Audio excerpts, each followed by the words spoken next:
ரூபம் தொலைக்காட்சி நண்பர்களுக்கு வணக்கம். நான் உங்கள் சின்னா. வெல்கம் டு தி ஷோ அறிந்ததும் அறியாததும். உங்கள் பிஸ்னஸை மக்களிடம் கொண்டு சேர்க்க உதவும் ஏஐ ஸ்மார்ட் வெற்றிக்கு சூப்பர் வழின்னு சொல்லலாம். பிஸ்னஸ் செய்பவர்களுக்கு விளம்பரம் என்பது அடிப்படையான ஒன்று வாங்கினால் ஒன்று இலவசம் தொடங்கி எங்கள் பொருளை வாங்காதீங்க என்று சொல்வது வரை ஏகப்பட்ட விளம்பர உத்திகளை காலமாக பார்க்கிறோம். இப்போது இருக்கும் டிஜிட்டல் உலகில் டிஜிட்டல் விளம்பரங்கள் பிரதான இடத்தை பிடிக்கின்றன. டிஜிட்டல் விளம்பரங்கள் என்று வரும்போது நாள் ஒன்றுக்கு 300 ரூபாய் தொடங்கி நம் பட்ஜெட்டுக்கு ஏற்ப எவ்வளவு வேண்டுமானாலும் செலவழிக்கலாம். விளம்பரம் ரீச் ஆவதற்கு ஏற்ப வாடிக்கையாளர்கள் வருவார்கள். ஆனால் இந்த டிஜிட்டல் விளம்பரங்களை ஸ்மார்ட்டாக கையாள வேண்டியது அவசியம். சென்னையில் எலக்ட்ரானிக் உதிரி பாகங்கள் தயாரிக்கும் தொழிற்சாலை நடத்தி வருகிறார் ராஜேஷ். தனது புதிய தயாரிப்பான ஸ்மார்ட் சுவிட்சுகளை மக்களிடம் கொண்டு சேர்க்க அவர் மாதம் 50,000 வரை ஃபேஸ்புக் மற்றும் கூகுள் விளம்பரங்களுக்கு செலவு செய்தார். மாதத்தின் இறுதியில் கணக்கு பார்த்தால் விளம்பரத்தை பார்த்துவிட்டு போன் செய்தவர்களின் எண்ணிக்கை மிக குறைவு. 50,000 ரூபாய் செலவு செய்தும் 5 ஆர்டர் கூட வரவில்லையே. விளம்பரத்துக்கு போடும் பணம் தண்ணீரில் கரைந்த பெருங்காயம் போல ஆகிறதே என்று ராஜேஷ் மிகவும் கவலைப்பட்டார். ராஜேஷின் விளம்பரங்கள் நிறைய மக்களை சென்றடைந்தது. ஆனால் அந்த மக்கள் வாடிக்கையாளராக மாறவில்லை. சரியான ஆள்களை விளம்பரம் சென்றடையாததால் தான் ராஜேஷ் தோல்விக்கு காரணம். அங்கேதான் ஏஐ உதவியுடன் தனது விளம்பர உத்தியை அவர் மாற்றி அமைத்தார். இன்று அதே 50,000 செலவில் அவருக்கு 50க்கும் மேற்பட்ட உறுதியான ஆர்டர்கள் வருகின்றன. அது எப்படி சாத்தியமானது? அந்த வித்தையை நீங்களும் கற்றுக்கொள்ளலாம். விளம்பரங்கள் தோல்வியடைய என்னதான் காரணம்? என் பிராண்ட் பொருள் பற்றி எல்லோருக்கும் தெரிய வேண்டும் என்று நினைப்பதே பெரும்பாலான தொழிலதிபர்கள் செய்யும் தவறு. விளம்பரங்கள் மூலம் வாடிக்கையாளர்களை பெறுவதில் 2 முக்கிய விஷயங்களை கவனிக்க வேண்டும். ஒன்று, அவர்களுக்கு உங்கள் பொருளை பற்றி தெரியப்படுத்தி விருப்பத்தை தூண்ட வேண்டும். இரண்டாவது, அந்த பொருளை வாங்கும் சக்தி உள்ளவர்களிடம் உங்கள் பொருளை சேர்க்க வேண்டும். உங்கள் பிராண்ட் பற்றி எல்லோருக்கும் தெரிய வேண்டும் என்று நினைப்பதை விட தேவைப்படுவர்களுக்கு தெரிந்தால் போதும். அது வாடிக்கையாளர்களை உருவாக்கும் என்பதே ஸ்மார்ட்டான விளம்பர உத்தி. மக்கள் எதை விரும்புகிறார்கள் என்பதை ஏஐ சொல்லும் தரவுகளின் அடிப்படையில் முடிவு செய்யுங்கள். விளம்பரம் என்பது செலவு அல்ல, அது ஒரு முதலீடு. ஆனால் அது சரியான நபரை சென்றடைந்தால் மட்டுமே முதலீடு. சைக்கிள் வாங்க வசதி உள்ளவர்களிடம் கார் விளம்பரங்களை காட்டுவது வீண் செலவுதானே. ஆசையை தூண்டினாலும் வாங்கும் சக்தியை உருவாக்க வேண்டுமல்லவா? எலக்ட்ரானிக் பொருள்கள் தேவைப்படாத ஒருவருக்கு ராஜேஷின் விளம்பரம் தெரிவது நஷ்டம். எனவே யாருக்கு எப்போது எந்த மாதிரியான விளம்பரத்தை காட்ட வேண்டும் என்பதை தீர்மானிப்பதில்தான் ஒரு பிஸ்னஸின் வெற்றி இருக்கிறது.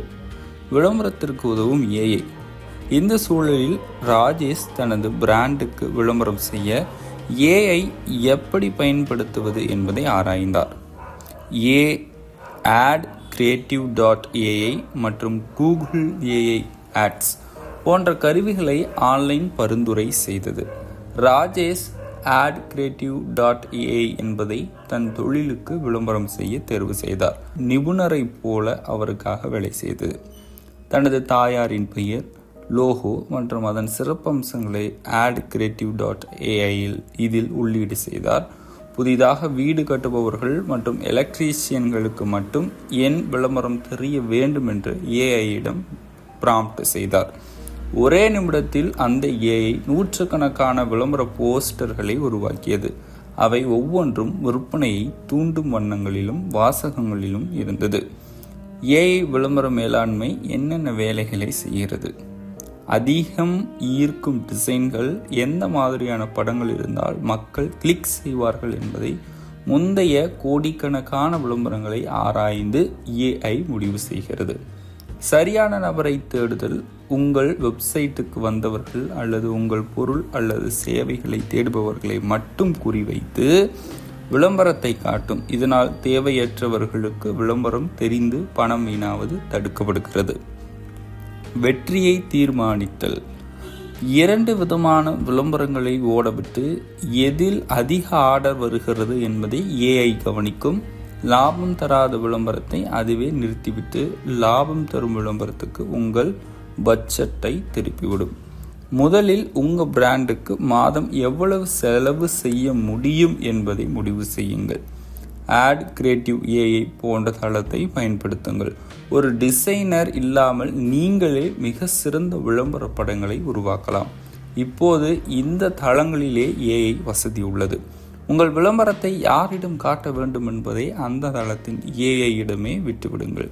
அந்த தரவுகளை வைத்து சரியான ஆள்களை கண்டுபிடிக்கும். எனவே கூகுள், ஃபேஸ்புக், ஸ்மார்ட் கேம்பெயின்ஸ் பயன்படுத்துங்கள். சிறிய வீடியோக்கள், ரீல்ஸ் ஆர் ஷார்ட்ஸ் அதிக பலன் தரும். வீடியோ AI போன்ற கருவிகள் மூலம் 1 நிமிடத்தில் விளம்பர வீடியோக்களை தயார் செய்யுங்கள். விளம்பரம் ஓடத் தொடங்கிய 10 நாள்களில் எத்தனை பேர் உங்களை தொடர்பு கொண்டார்கள் என்பதை கணக்கிடுங்கள். செலவை விட லாபம் அதிகமாக இருந்தால் மட்டுமே தொடருங்கள். பெரிய விளம்பர நிறுவனங்களை நம்பி இருக்க வேண்டிய அவசியமில்லை. இன்று ஒரு சிறிய ஸ்மார்ட் போன் மற்றும் AI கருவிகள் இருந்தால் நீங்களே ஒரு மார்க்கெட்டிங் மேனேஜர் ஆகலாம். விளம்பரங்களை பொறுத்தவரை படைப்பாற்றலை விட தரவுகளே முக்கியம். மக்கள் எதை விரும்புகிறார்கள் என்பதை AI சொல்லும். தரவுகளின் அடிப்படையில் முடிவு செய்யுங்கள். விளம்பரம் என்பது செலவு அல்ல, ஒரு முதலீடு. ஆனால் அது சரியான நபரை சென்றடைந்தால் மட்டுமே முதலீடு. எல்லோரும் என் வாடிக்கையாளர் என்பது தவறு. யார் என் வாடிக்கையாளர் என்பதை துல்லியமாக அறிவதே புத்திசாலித்தனம். எனவே தேவையறிந்து விளம்பரங்களில் முதலீடு செய்யுங்கள். தன்னுடைய விளம்பரங்களுக்கு AI பயன்படுத்த ஆரம்பித்த பின் ராஜேஷ் இப்போது நிம்மதியாக இருக்கிறார். அவரது விளம்பர பட்ஜெட்டில் ₹1 கூட வீணாவதில்லை. அவர் போடும் ஒவ்வொரு ரூபாயும் ஒரு புதிய வாடிக்கையாளரை அவர் கடைக்கு அழைத்து வருகிறது. ஒரு தொழில் முனைவோராக உங்கள் நேரம் மற்றும் பணம் மிக விலை உயர்ந்தது. அவற்றை சரியான இடத்தில் செலவிடுங்கள். AI என்பது உங்கள் பணத்தை பாதுகாக்கும் ஒரு மெய் காப்பாளன் போன்றது.